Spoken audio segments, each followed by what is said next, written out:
Welcome back to episode 141 of Teachers in Transition, the podcast and the YouTube channel.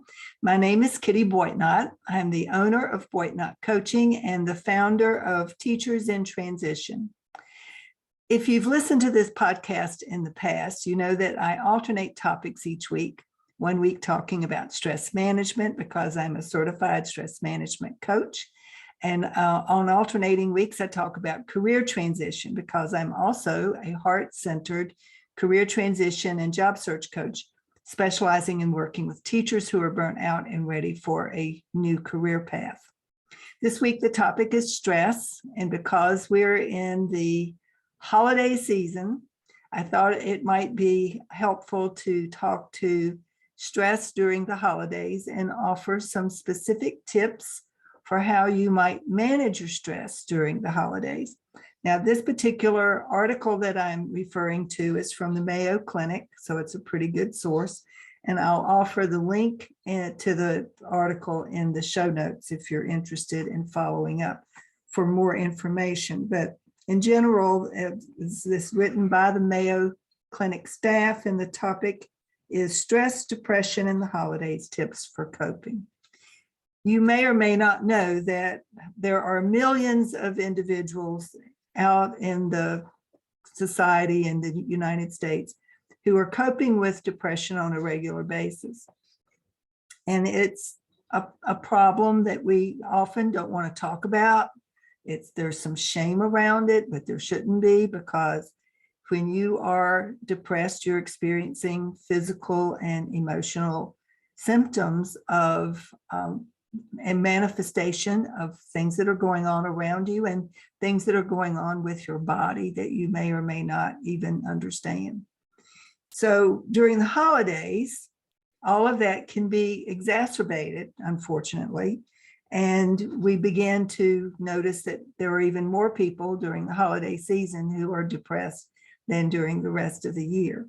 So according to the Mayo Clinic, the first number one thing that you need to do is to acknowledge your feelings instead of pretending that everything's okay or trying to hide how you're feeling from your loved ones. You need to acknowledge that you're feeling crappy and down, and that the holiday joy is not something that you're experiencing in this moment at this time.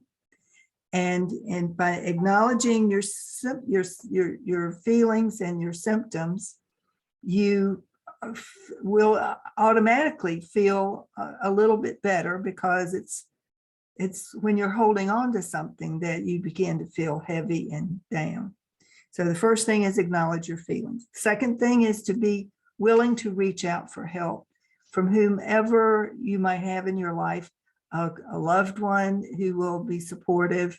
See a doctor if you need to. There's no shame in that either, of being willing to ask for help. Be realistic about, this is the third thing, be realistic about the fact that the holidays don't have to be perfect. There's nothing that says they have to be storybook perfect, like the movies or the stories that you read. And be willing to go with imperfection and be willing to accept that the holidays are what they are, and people in your life are going to be the people that they are. You may need to, because it's a family time and because families are often rife with all kinds of tension from things that happened years ago, you may have to temporarily set aside those differences instead of harboring them or harping on them, bringing them up, making everybody invest in something that happened 10 years ago.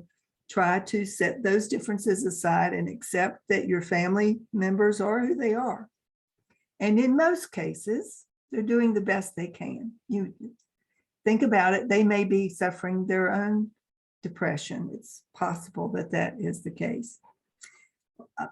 Financially, it'll be helpful if you can stick to a budget so that you don't overspend and have financial worries that go into the new year. You may feel strapped. You may want to buy gifts for everybody, and you may just not be able to afford it. Be okay with that. Plan accordingly. spend accordingly. That will be one less thing that you have to worry about in the new year. Plan ahead so that you're not surprised or caught off guard by something that you didn't expect. There may still be surprises, but you can avoid some of them simply by planning ahead. Learn how to say no. That's a big one, and that's one that I harp on a lot with my clients. You have to be willing to set healthy boundaries. And too many of us tend to be people pleasers. We want everything to go smoothly. We want everybody to get along. So we often say yes to things that we don't want to do, but we say yes anyway. And then we're mad at the other person or ourselves or both for creeping in on our boundaries. So you're in charge of your own boundaries. So set them and then stick to them by being appropriate about saying no. You don't have to be rude. But you also don't have to explain why you're saying no. You just say, no, that doesn't suit right now. Number 8, don't abandon healthy habits. That's a difficult one for a lot of us when we are overeating and over drinking for the holidays, but you don't have to engage in unhealthy behavior. So to the extent that it is possible for you, stick to your healthy diet, keep walking or doing whatever exercise you do, go to the gym if you need to, drink lots of water, don't forget to breathe. All of these are basic de-stressors that you can do that will help you to manage your stress more fully and appropriately. Take a breather.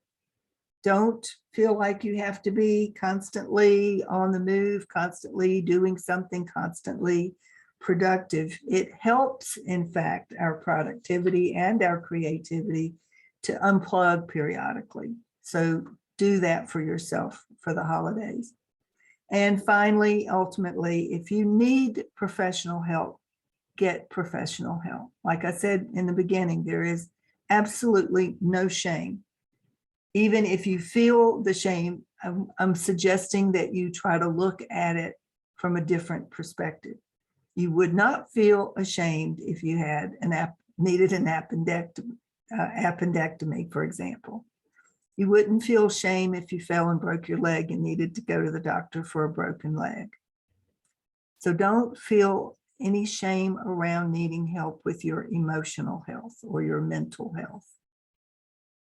Part of the reason mental health in this country is such a problem is that it has been closeted for so long. Like I said, people don't want to talk about it. And some generations are worse about not wanting to talk about it, wanting to just brush it all under the rug and pretend that it's not there. Doesn't mean that it's not there. It's just pretending that it's not there. So if you feel like you need help, get the help immediately if you need to. Pick up the phone and call a help hotline. Call your doctor.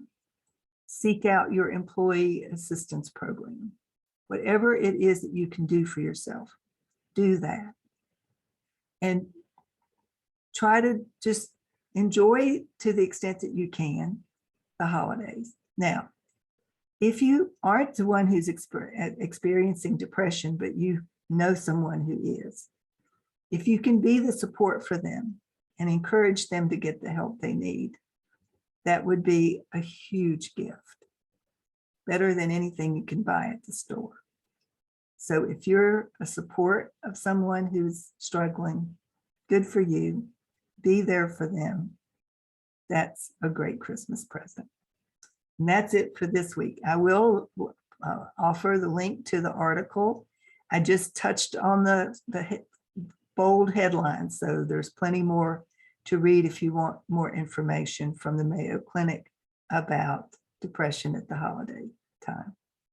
And hope you have a great week, and I'll see you again next week.